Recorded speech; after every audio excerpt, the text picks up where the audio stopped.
everybody. I'm Buck WSR Weezer. I'm with you today along with this STIHL 031 AV chainsaw from 1980. This chainsaw was delivered to me with the complaint that it caught fire. It caught fire. I said to the guy, "How'd you put the fire out?" He says, "I smothered it with a towel." So our project was to figure out what happened, what went wrong, and if this saw can be rehabbed. Well, there's the proof that it has, and I want to take you with me on some of the steps that I did to overhaul this chainsaw, clean it up, fix it, and get it running again. Thanks for joining me. Here we go.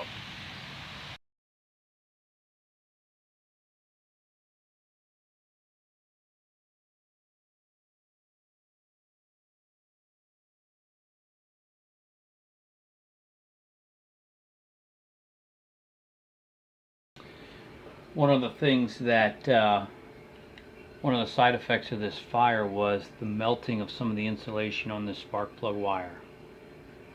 Now I have verified that we do indeed have spark. It's still producing spark. So I feel like I want to just repair this as opposed to replace the entire coil and spark plug wire. That would be a little bit expensive, and we're trying to do this cheaply but safely. So what I've decided to do is I am going to use some heat shrink, what is this? Heat shrink wire insulation. I got a piece just like here, right like this, and I can't fit it over the spark plug boot, and I really don't want to take the boot off. So what I'm going to do is cut a slit and just slip it over this. Then I'm going to use some small pieces of electrical tape to hold it closed, and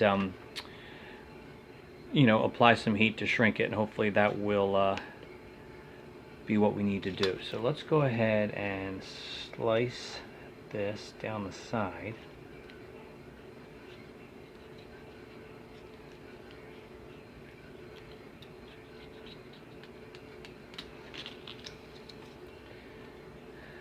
And we'll slip this over the wire. And I'm going to sort of wrap it around there. And before I shrink it, I'm going to hold it closed with a couple pieces of this Scotch electrical tape.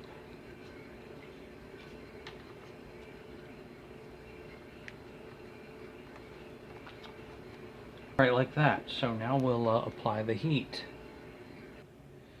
using this heat gun.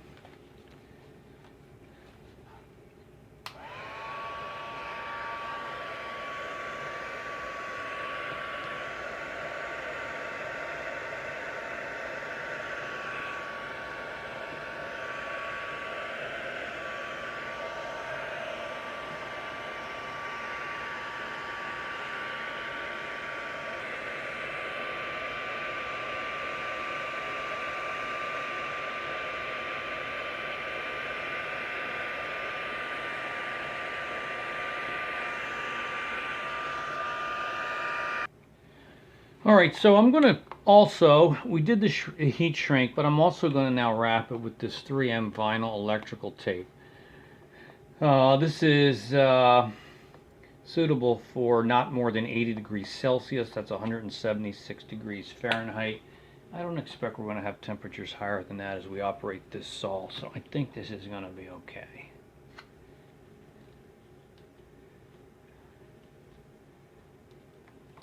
Magneto, that coil, but for now. Alright, so that's pretty good. I'm going to leave that there. We've insulated this wire. We weren't just dealing with that melted insulation. So let's move on to the next renovation. Another thing we're going to do is replace the fuel lines, and I want to start with the one that's inside the tank and new fuel filter. We pull this guy up right here, and this guy comes out here, the old one. Doesn't look that bad actually, but since we're here, might as well do it, right? That guy comes out. Let me try to lube that up real quick.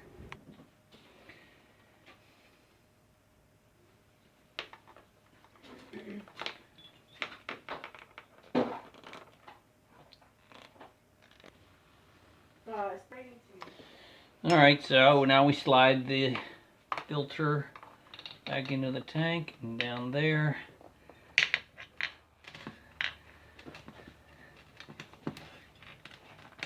Boy, that's harder than it looks.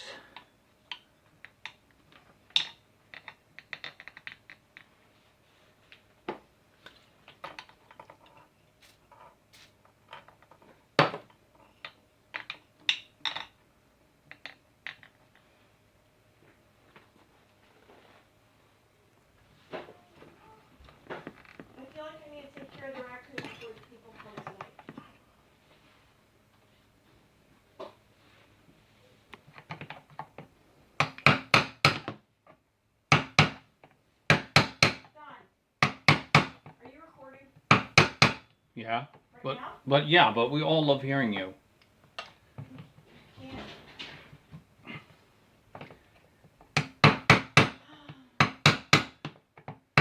Okay, so that's in. New fuel line and filter. That's going to be nice. Well, we're replacing the fuel lines on this chainsaw. Here's the one that draws from the tank. I've replaced that up here.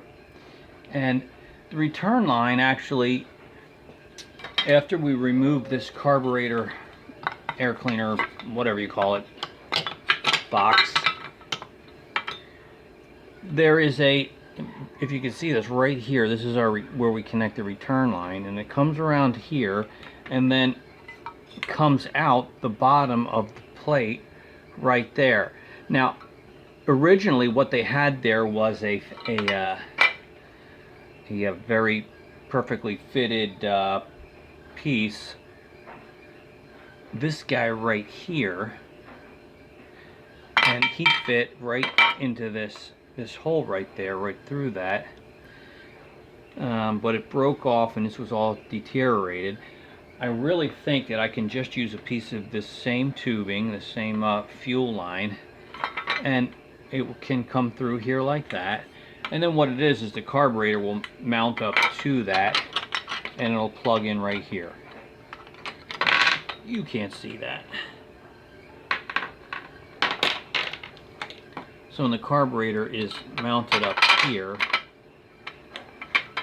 like so, this tubing will connect right there as our return line. So I don't think I needed to replace that fitted piece. I just think this tubing here is going to do the job just fine. So let's move this out of the way and we will connect our this into here for the fuel return line. To do this, I probably need to stick my hands in your view of the camera, so bear with me.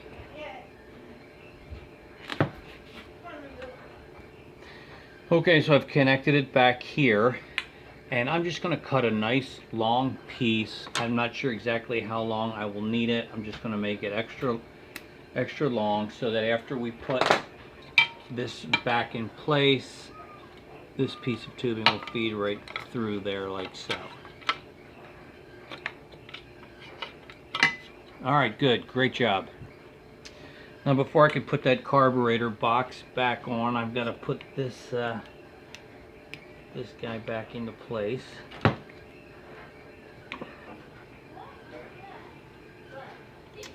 So this is a rubber intake tube, and here's the set screw for the clamp. So we'll tighten that down.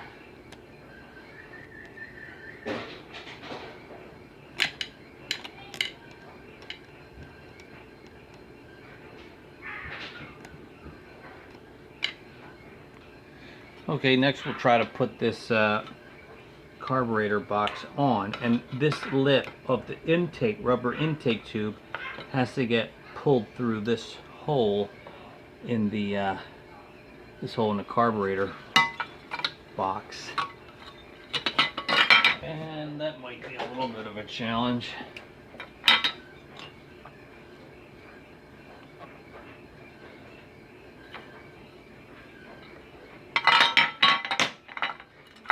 So it's kind of that's happening while this tube is being fed through here.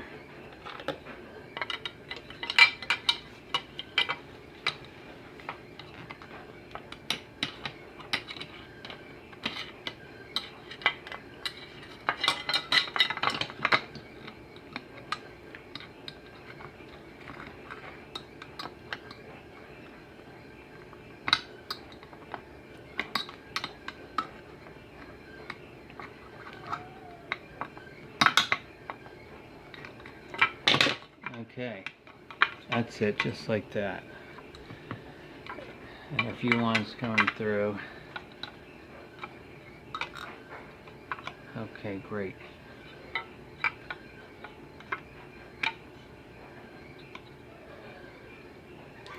This little ring then slides in here.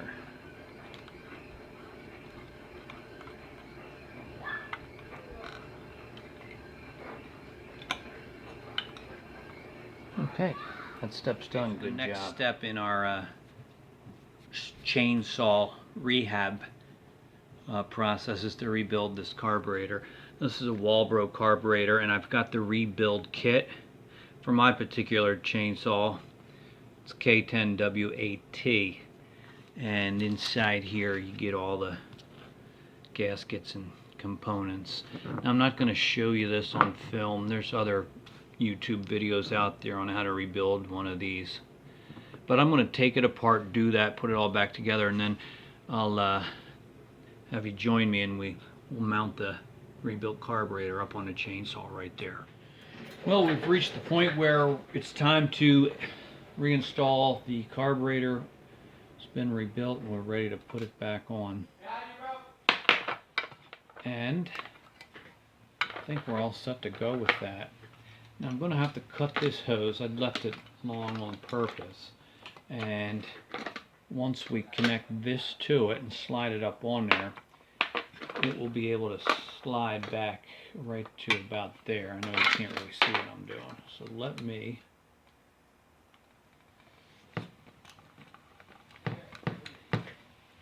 cut that right there. These may work a little better.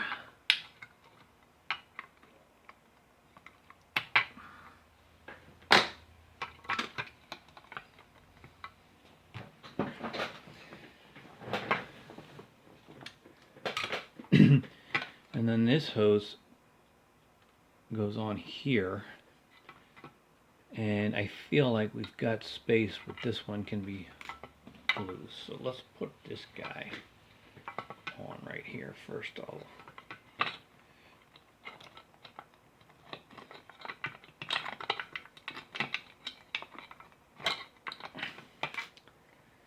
Okay, and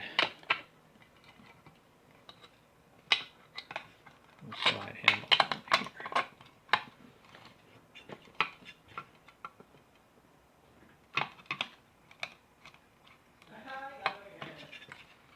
Fairly tight over there, but it's okay, I think. This is our throttle connector. We'll put him on later. He goes on here, and then a little C-clip. I don't think we're ready for that. Now, we are going to try to get this guy onto that right there. I'm going to use a pair of needle nose pliers to do that.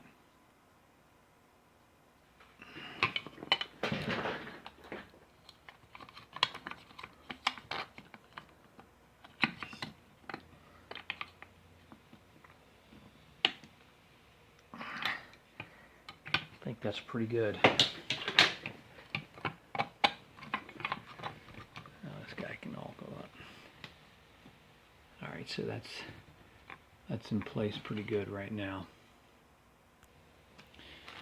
Securing the carburetor in place actually requires installing a new air cleaner, because the bolts that hold the front of the carburetor are built into the air cleaner. So I'm gonna show you that. And this is important to replace this air cleaner because the other one actually, it has the built-in choke. It appears to have melted during the fire. That the little handle for your choke is missing here. This guy right here. So we're going to replace that air cleaner. I would have expected a gasket here, or I don't see one on the old air cleaner either. So let's just go with it.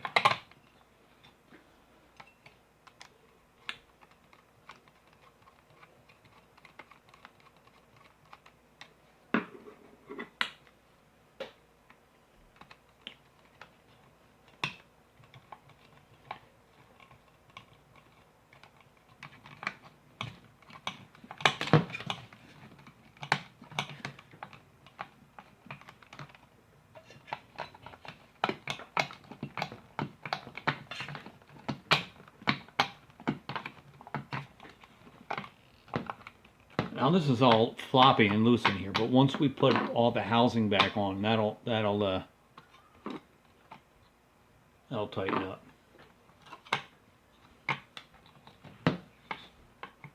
I think, if I remember right, at least I hope.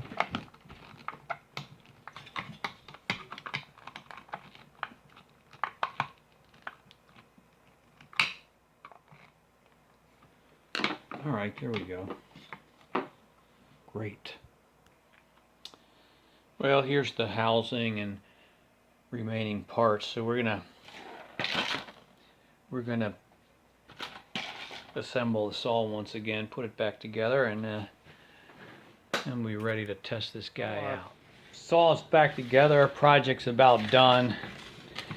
Well, I don't have the chain and bar back on, but all in due time. I want to add some fuel and see if this baby will live again.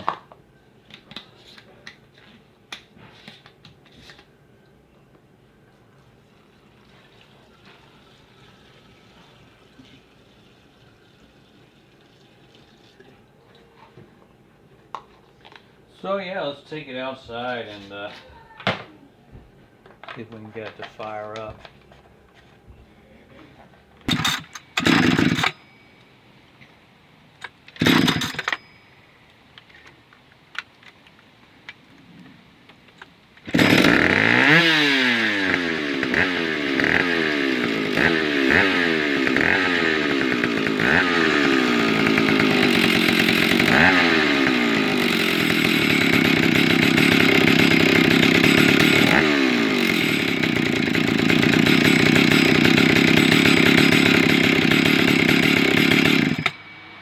And we're back in business.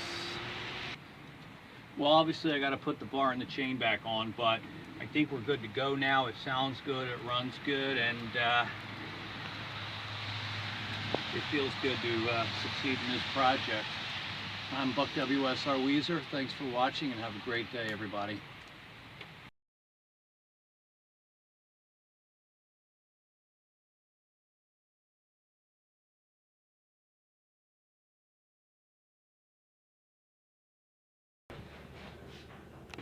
And after we do this, I have to put the bar on, and then we're going to record the opening segment.